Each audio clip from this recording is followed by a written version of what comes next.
In Helmand's hot dust, a Marine's body lay trapped by enemy fire. His team risked everything, strapping to Apaches for a crazy rescue dash. Watch this real Operation Glacier story on Vanished Files. Subscribe now to see hidden war truths. After the fall of the Taliban regime in late 2001, Afghanistan entered a fragile period of rebuilding, where hope and uncertainty lived side by side. And although the world believed the worst was over, the ground reality was far more complicated.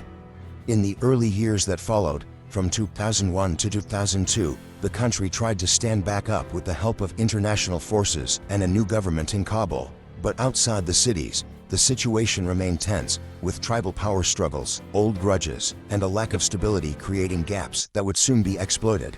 By 2005, those gaps widened as the Taliban, once scattered and silent, began to reorganize themselves, slipping back into villages, mountains, and river valleys, slowly rebuilding the insurgency that many had underestimated.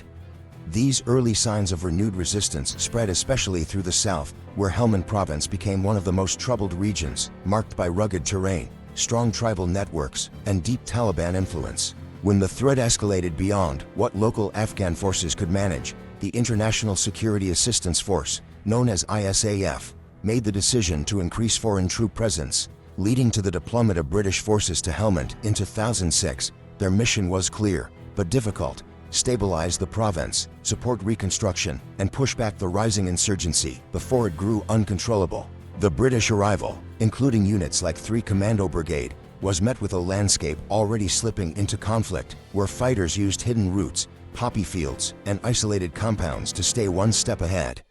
As the British spread out across a huge area with limited numbers, they quickly discovered that every district, every crossing, and every village carried its own challenges, and their efforts to bring order were constantly stretched thin. The environment was harsh, the enemy was adaptable, and the mission soon became far more demanding than anyone had expected. This was the setting in which the events at Jugroom Fort would later unfold, an early symbol of how quickly Helmand could turn from a stabilization effort into a fierce battleground, and how the British forces, despite planning, training, and determination, would face some of the toughest fighting of the entire Afghanistan campaign.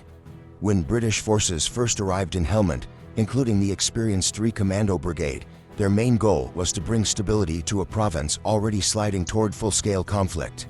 But from the very beginning, they found themselves stretched across vast districts with too few troops for the size of the mission. They had to secure towns, protect local officials, run patrols, support reconstruction projects, and fight off a growing Taliban presence, all at the same time, creating a situation where every unit was constantly moving, constantly reacting, and often holding more ground than they could realistically defend. As the months passed and the insurgency intensified, commanders realized the existing structure was not enough, which led to the creation of an additional ad hoc battle group designed to bring more strength to key operations. And within this group was Zulu Company of 45 Commando, a unit that would soon be placed at the center of one of the most intense engagements of that early period. In January 2007, the British launched Operation Glacier II, a mission aimed at Jugroom Fort, a large, heavily defended Taliban stronghold position along the Helmand River. And intelligence suggested that the fort served as a major hub where fighters gathered stored weapons and coordinated attacks across the district. The plan began with a powerful bombardment from across the river, using artillery and air support to weaken the defenders before any ground force moved in. And after the dust rose and settled, commanders believed the fort had been successfully suppressed. With that assessment, orders were given for Zulu Company to advance, forcing the Royal Marines to cross the cold, fast-flowing river and move toward the ancient mud brick walls that stood like a fortress guarding the far bank.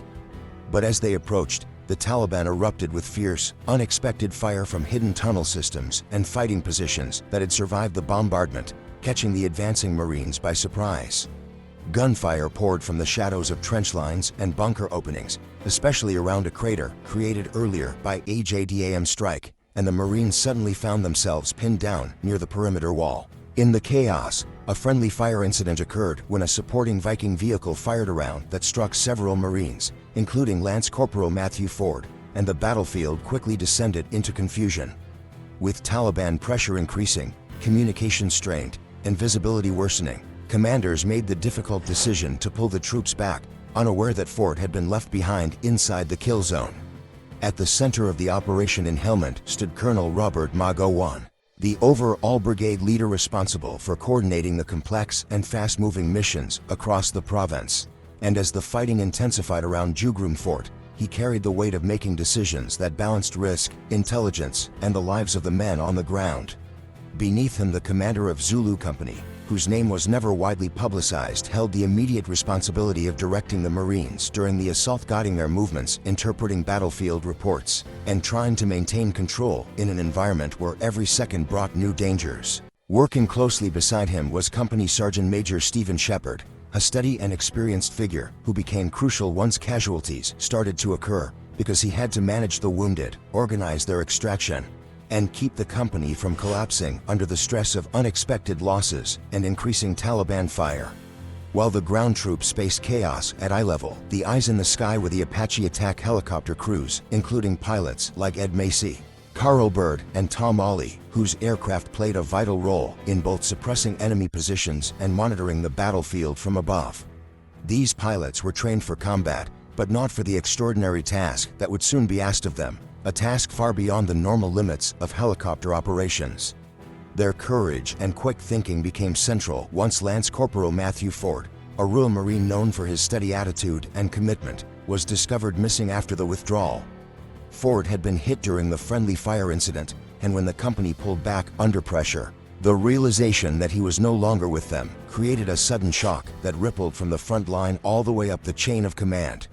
Every figure involved, from Igo One making strategic calls, to the Zulu Company commander wrestling with the decisions made under fire, to Shepard trying to hold the unit together, to the Apache crews assessing impossible options, would become part of a story that highlighted the human side of modern warfare, where leadership, loyalty, and instinct collided with confusion, danger, and the unforgiving pace of combat.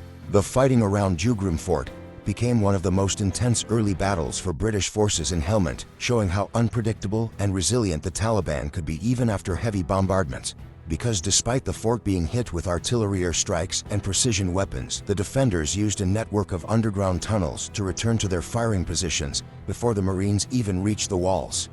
When Zulu Company pushed forward expecting weakened resistance, they instead walked into a storm of gunfire that poured from hidden openings carved into the thick mud brick structure.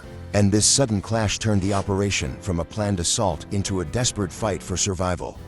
The area around the crater, formed by the earlier JDAM strike, became a deadly choke point where bullets snapped overhead, RPGs streaked across the open ground, and the Marines struggled to find cover along the exposed riverbank, forcing them to make rapid decisions under overwhelming pressure. The friendly fire incident that struck Lance Corporal Matthew Ford added a tragic and destabilizing blow, creating confusion among the assault team as they tried to understand what had happened while still being targeted from multiple directions. When commanders finally ordered the withdrawal, it marked a turning point, because the retreat under fire revealed just how strong the enemy's defensive network was and how quickly a well-planned mission could unravel in Helmand's harsh environment. But the most significant impact came moments later, when the Marines counted their men and realized Ford had not made it back, sparking immediate urgency and disbelief. The search from the air quickly located his body near the fort, and the Apache crews, faced with a situation no handbook had prepared them for, suggested an improvised rescue method by strapping Marines to the outside of their helicopters.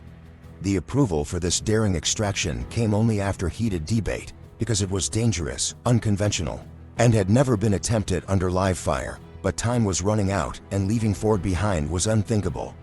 The Apache-led retrieval, carried out while taking enemy fire, became one of the most extraordinary moments of the entire Afghanistan campaign, followed by massive airstrikes that flattened much of the Taliban positions within the fort. The battle left a deep mark on everyone involved and became a symbol of both the bravery and the immense challenges faced by coalition forces in Helmand. When Lance Corporal Matthew Ford was finally brought back from the battlefield, the truth of what had happened became painfully clear, and medical teams confirmed that his wounds from the friendly fire incident had been instantly fatal, meaning there had never been a chance to save him, even if he had been reached sooner, a reality that hit the men of Zulu Company with a mix of grief, guilt, and disbelief. The official inquiry that followed established that the shot from the supporting Viking vehicle had caused his death. And although the chaos of battle explained how the mistake happened, it did not make the loss any easier for those who had served beside him. In the aftermath, the commander of Zulu Company was relieved of command, a decision rooted in the chain of command's need, to account for every action and misjudgment during the assault. Even as many who were there understood that the battlefield conditions had been some of the most confusing and dangerous they had faced. At the same time, recognition was given to the extraordinary bravery shown during the rescue attempt, and several individuals, including members of the Apache helicopter crews, received military decorations for risking their lives in a situation that demanded courage beyond normal duty. Their actions became a defining example of the lengths soldiers will go to in order to recover one of their own, even under near impossible conditions. The battle at Jugroom Fort, though just one chapter of the long war in Afghanistan, revealed the harsh truth of operations in Helmand, that overwhelming firepower did not always guarantee success, that the Taliban's use of tunnels and hidden defenses could turn any mission upside down, and that even well-planned operations could unravel in seconds. For many who served there, Jugroom Fort became a moment they would never forget, a story retold not because of victory or defeat, but because of the loyalty, courage, missteps, and sacrifices woven into every minute of that fight. It highlighted the enormous challenges coalition forces faced during the early years of ISAF's mission, and reminded everyone that behind every headline and official report were real people carrying the weight of decisions made under fire, the cost of combat, and the memory of those who never came home.